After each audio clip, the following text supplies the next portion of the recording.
Hello, gorgeous love goddess. Thank you so much for being part of my podcast. And today we are talking about who Love Goddess is and why I called her Love Goddess.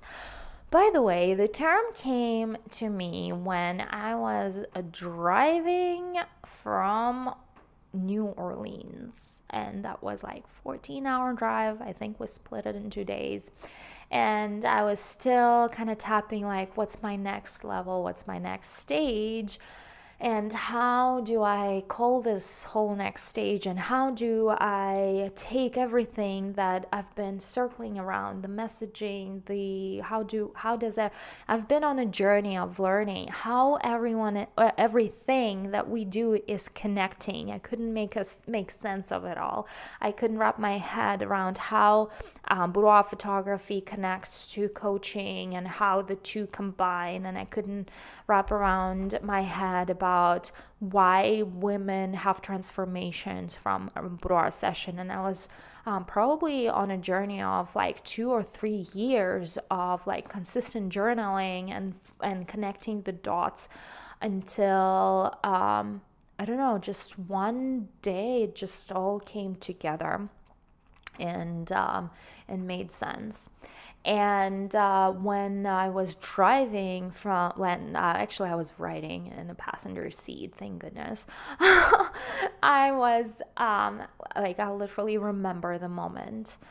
We stopped at a gas station. My son and my husband went to get gas and use the bathroom, and I am in the car, and like it dawned on me this like whole like I've like had this space in my head, and like I downloaded, like not even kidding you, I downloaded this idea, and like the word love goddess came to my mind, and I was like, wow, I feel it. It really does paint the picture of everything, and like it's just this one word that makes perfect sense for everything that I'm doing. And so that is how the term love goddess came about. And when we proceeded into creating the philosophy around it and creating the love goddess journey that consists of 3 steps, I think we just now, like that's 5 years later, starting to communicate to the outside world who Love Goddess is. And she is a high value woman. Like some women, for some reason, not connected to that because they're so disconnected from their sexuality, their sense of, or they've been programmed into why it's bad, why they should not be connected to their sexuality, why they should not be a love goddess, why they should not pursue the this sexuality and sensuality of this all. And when this came together for me, I've realized how much of like the term love goddess is really multidimensional. Like, yes, it explains to, like, it talks to women who want to be goddesses in bed. Yes, it talks to women who want to be goddesses in love. And it talks to women who are divine goddesses, and it talks to women's sense of spirituality, that they are love, because all of us are beings of love. And so it is multidimensional on so many levels, and you can't look at this term as just like one thing. It has so much layers that woven into this, just like I am such a multidimensional person, and I connect sexuality and sensuality and spirituality as one, because that, I believe, within the Love Goddess philosophy, it is one energy. It is one energy, and you cannot separate those energies after all, right? Like your sexuality is your spirituality, and it's the same energy. It's not two different energies that are similar. It's the same, exact same energy. And so when you're awakening, like it's your Kundalini life force energy that's waking up. When you're awakening, it's like it goes through and awakens your chakras, right? And it's your alignment to the source. It's your alignment to God. It's your alignment to your spirit. And so, and that energy wakes up like a snake. That's why I have snake tattoos, right? It awakens your chakras. That's your Kundalini rising. And so there's so many multi-dimensional meaning to the word love goddess that I can't just say love goddess is a goddess of love, because yes, it is a goddess of love, but it is also a goddess, right? And the word goddess has so much meaning because it's divine guidance, right, from a feminine way. And then love is talking to the sense of ourselves that we are pure love and we are divine.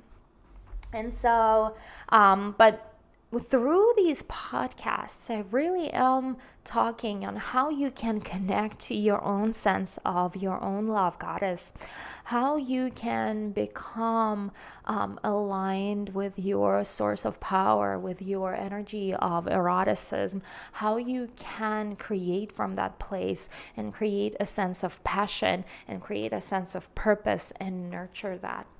And this is really your way you can tap into your own source of inspiration. And when you are tapped into your own source of inspiration, you take inspired actions. And when you take inspired actions, you follow your spiritual guidance. And when you follow your spiritual guidance, you surrender your outcomes and your control to the spirit. And when you surrender your outcome to control to the spirit, you are being led to your higher blessing. And so like everything from the moment it starts from to the moment it ends makes so much sense and has so deeper meaning that the term love goddess cannot, it's a pure bliss. It's a pure feminine energy. You call it, I love calling this erotic elegance, because this is your classy way of tapping into your feminine source, not the perverted way, not the disconnected way, not the way of just sex as an action, but as inspiration. Because how many poets, how many singers have been inspired not by the action of sex, which is without inspiration is so plain, so boring, so disconnected, and it's not divine, to where it is divine when sex comes from the place of being loved, right? Like being in love, being like there's this like magic, like when you are in love, there is like everything seems brighter and like flowers smell better, right? You are tapped into this magic. You're tapped into this sense of like the world is your oyster and you're like just a pearl. And I mean, it's just like everything shines when you are tapped into your radiance, when you are tapped into your sexuality, when you're tapped into your erotic power. And with that, there's so much that comes from being tapped into your own love goddess, that you are not just becoming the source of love, you're becoming the source of seduction, you're becoming the source of inspiration, where like poets start writing poems about you, and songwriters start writing songs about you, and you're being worshipped, adored, and admired like goddesses used to be because of love. Right? So like back in the days, goddesses were worshipped as the divine energies. I don't even know what to call them. I don't want to call them creatures because that's not what it is, but it is inspired spiritually. But it came from a place of love, of falling in love. It's like this almost like, like you become drunk on your own love, on your own feelings. And we miss that. We crave that. We want that inspiration. This is what happens when we highly tapped into our own source of divine power, into our own source of eroticism, into our own source of radiance. We are falling in love. We are falling in love with ourselves first. Then when we are falling in love with ourselves, we are falling in love with the rest of the world. And we're falling in love with guys that we meet outside. Because if you're hating yourself, like any guy that walks by, you're like, oh fuck, what an ugly ass. Like you're just not in that mindset. But when you're in a mindset of loving yourself, loving your life, everyone who walks by notices that energy around you, and you're genuinely happy to see them, and you're genuinely open and vulnerable to see them and explore them and have interest in who they are as a person. And everyone wants to be genuinely interested about. I don't even know if that's a phrase, but we want other people to express their interest, because then it plays into our own sense of self.